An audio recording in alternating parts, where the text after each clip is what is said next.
ലോക നേതാക്കളോട് സഹായം അഭ്യർത്ഥിച്ച് ഹമസ് ബന്ദിയാക്കിയ യുവാവിൻ്റെ പിതാവ്. ഹമസ് ബന്ദിയായി തടവിൽ കഴിയുന്ന ഈഡൻ അലക്സാണ്ടറിൻ്റെ വീഡിയോ ഇക്കഴിഞ്ഞ ദിവസം പുറത്തു വന്നിരുന്നു. തുടർന്നാണ് പിതാവ് ആദി അലക്സാണ്ടർ പരസ്യമായി സഹായം അഭ്യർത്ഥിച്ച് രംഗത്ത് വന്നത്.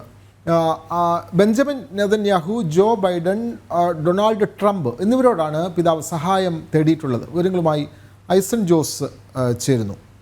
ഐസൺ, നമുക്ക് ആദ്യം അദ്ദേഹത്തിൻ്റെ വാക്കുകളിലേക്ക്. My name is Adi Alexander.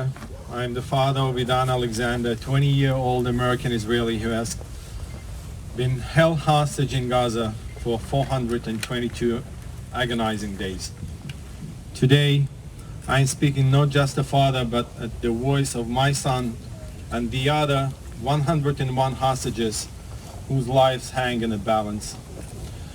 I stand here after seeing my son alive for the first time in over a year, thanks to this propaganda video released by Hamas. It gave us silver hope and also reignite the urgency of our plea. Time is running out. Idan is 20-year-old. He's a swimmer, a scout, New York Knicks fan, and above all, an American citizen. Every day in captivity is an eternity of suffering for him and every hostage, both physically and emotionally. ഹമസ് ബന്ദിയാക്കിയ യുവാവിൻ്റെ പിതാവാണ് ഇങ്ങനെ ലോക നേതാക്കളോട് സഹായം അഭ്യർത്ഥിക്കുന്നത്. ഐസൺ ജോസ്, കൂടുതൽ വിവരങ്ങൾ. Hamas ബന്ദിയാക്കിയ കഴിഞ്ഞ October 7 നടന്ന ആക്രമണത്തെ തുടർന്ന് ഹമാസ് പിടിച്ചുകൊണ്ടുപോയി ബന്ദികളാക്കി 101 പേർ ഇപ്പോഴും ഹമാസിന്റെ തടവിൽ കഴിയുകയാണ്. അത്തരത്തിൽ ഹമാസിന്റെ തടവിൽ കഴിയുന്ന 101 പേരിൽ ഒരാളാണ് ഈ ബൈഡൻ അലക്സാണ്ടർ എന്ന് പറയുന്ന പയ്യൻ. അത് ചെറുപ്പക്കാരനായ വ്യക്തി. അദ്ദേഹത്തിന്റെ പിതാവാണ് ഇപ്പോൾ ഈ ഒരു ആവശ്യവുമായി രംഗത്ത് വന്നിരിക്കുന്നത്. നമുക്കറിയാവുന്നതാണ്, ഈഡൻ അലക്സാണ്ടറെ അന്ന് കസ്റ്റഡിയിലെടുത്തതിന് ശേഷം അല്ലെങ്കിൽ ഹമാസ് ബന്ദിയാക്കിയതിന് ശേഷം 400-ലേറെ ദിവസങ്ങൾ ഇപ്പോൾ കഴിഞ്ഞിരിക്കുന്നു. പക്ഷേ മോചനം സംബന്ധിച്ച് യാതൊരു തീരുമാനവും ഇതുവരെ ഉണ്ടായിട്ടില്ല. ഈ മോചനം സംബന്ധിച്ചുള്ള തീരുമാനം വൈകുകയാണ്. അതുകൊണ്ട് തന്നെ അവർ ദുരിതം അനുഭവിക്കുന്ന തടവിൽ കഴിയുന്നവരെ രക്ഷപ്പെടുത്തണമെന്നൊരാവശ്യവുമായി ഈ നേരത്തെ ഈഡൻ അലക്സാണ്ടറുടെ ഒരു വീഡിയോ പുറത്തു വന്നിരുന്നു. കഴിഞ്ഞ ദിവസമാണ് ഈ വീഡിയോ പുറത്തു വന്നത്. വീഡിയോ പുറത്തു വന്നതിന് തൊട്ടു പിന്നാലെയാണ് ശക്തമായ പ്രതിഷേധവുമായി അദ്ദേഹത്തിന്റെ പിതാവ് ആദി അലക്സാണ്ടർ ഇപ്പോൾ രംഗത്ത് വന്നിരിക്കുന്നത്. അദ്ദേഹം ആവശ്യപ്പെടുന്നത് വളരെ കൃത്യമാണ്. ജോ ബൈഡനോടും അതുപോലെ തന്നെ നിയുക്ത അമേരിക്കൻ പ്രസിഡന്റ് ഡൊണാൾഡ് ട്രംപിനോടും ബെഞ്ചമിൻ നെതന്യാഹുവിനോടും കൃത്യമായ ഒരു ആവശ്യം മുന്നോട്ട് വയ്ക്കുന്നത് മോചനത്തിനായുള്ള നടപടിക്രമങ്ങൾ ഉടൻ തന്നെ പൂർത്തിയാക്കണം, അല്ലെങ്കിൽ മോചനം സാധ്യമാക്കണമെന്നൊരാവശ്യമാണ്. നമുക്കറിയാവുന്നതാണ്, നേരത്തെ തന്നെ 101ഓളം പേർ അവിടെ ബന്ദികളാക്കി കഴിയുന്നുണ്ട്. അത്തരത്തിൽ ബന്ദികളായി കഴിയുന്ന 101 പേരുടെയും ഒരു ആവശ്യമാണത്.